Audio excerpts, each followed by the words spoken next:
What is going on, guys? Mobile Carrier News here, and this is basically T-Mobile's plan for the future from 2021 this year to 2022 and 2023, I believe.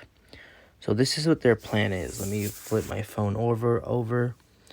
So their plan here is to get their extended 5G range, like up to speeds. Here's their plan right here. With everything T-Mobile going on, good news, bad news, etc., etc. I really hope they're 100% with this, and not just keep marketing their services and stuff. They get people to go to their service. But here's what they're gonna do: extended range 5G, over 300 million people covered by end of 2021. I really hope they can get to that because I keep hearing they want to get to 200 million, which is weird because I thought their goal was 300 million. But we'll see what happens by the end of 2021. We'll see how December stacks up and what they accomplished. 97% of Americans covered by 2022. That basically means their 5G is going to be, I wouldn't say nearly complete because 5G is too new. I would say their 5G is going to be a little better than how it currently is because it's currently not that good. Bringing 5G to every corner of the country, I really hope that's the case because the only thing you're giving us with 5G is speeds as fast as Wi-Fi. And my Wi-Fi is faster than your 5G, which is not good news for you guys.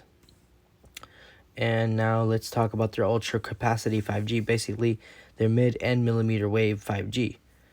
I guess they decided to choose ultra capacity because it sounded very fast, or I don't know why they named it like that. 200 million people covered by the end of 2021. So we have two differences right here. Their extended 5G range, which is going to be their low band 5G to cover 300 million people, and their mid and ultra and high band millimeter wave to cover 200 million people. So what I see here, what they're doing is they're focusing on the low band first and then on the high band. I'm not really sure why they're going top to top and then to bottom and then top. I guess they're being, how they say, they are different than the carriers because AT&T and Verizon are going high and then they're going low. I honestly don't know whose is better because they both honestly sound good. I don't know, that's just me. Like, you're improving the bottom side and then the top, but then you're improving the top side and then the bottom. They both sound pretty good. I mean, I'm not complaining for anything. As long as these carriers are improving the service, I know they care about money in the end, but as long as the service, works and you're paying for something you're going to use, that's all I care about. Over 250 million people covered by the end of 2022. Okay, so they seem to be on track. They are focusing on low band and then high band, but the fact that they want to get 250 million people covered by the end of 2022 shows that they want to focus high on their mid and high band 5G ultra capacity. So that's good. That's really good. I'm really curious how their extended range 5G low band will be by the end of 2022. I'm gonna guess maybe 4 million. I'd have to see how that goes. And then with their ultra capacity 5G here, they're going to have 90% of customers covered by 2023. Okay, that's insane. You jump from 2022 right here to 2023 right here. So what they're basically saying is we're going to have mid and high millimeter wave, mid band and high millimeter wave 5G. It's going to be, but in 2 years they're basically saying it's going to be better than what it is now. I really hope they can keep up their word to that. We really don't know how each carrier will perform their 5G. We'll have to see how that works. And it says here their sites combine LTE plus 5G. I really hope that's the case, honestly. I really hope they do combine LTE with 5G because right now T-Mobile's LTE is not as good. They were late to the LTE game, and it's still not as good as I hoped it to be. Like when I go to the beach and use 4G LTE, it works. It works fine. But I do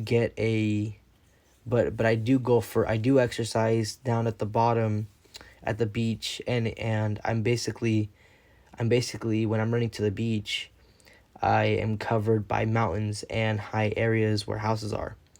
So that's where my issue is. My signal's being blocked. So that's probably just me. Probably because I'm running in a blocked area covered with mountains and high hilltops. But I'm pretty sure T-Mobile can fix those, It can surpass that. We'll see how that goes, honestly. And then they plan to cover here 85,000 ending macro sites. I really hope that's the case because you are thinking of canceling small cells, a lot of them from Sprint. I don't know why you just not turn them into macro sites. I don't know why you got to decommission half when clearly you could use that for macro sites, mid, low, or high band LTE 5G. Like, I hope your plan honestly works. That's the new coverage sites. I really hope this is the case because I know T-Mobile doesn't invest a lot of their money into the business. They only invest $5 to $7 billion, while AT&T and Verizon invest $18 to $20 billion. That's a huge, huge gap, a huge corner that T-Mobile needs to cut loose. If they really want to have new coverage sites, equipment, and towers, they have to be investing at least $20 billion. And do they have that money? Maybe, I'm not sure. If they do, they better be using it, or Verizon's always gonna catch up to them, regardless if they merge with Sprint. It doesn't matter. They need to take their investments and more spending seriously. And to top it all off here, they're going to have 50,000 ending small cells, which is true.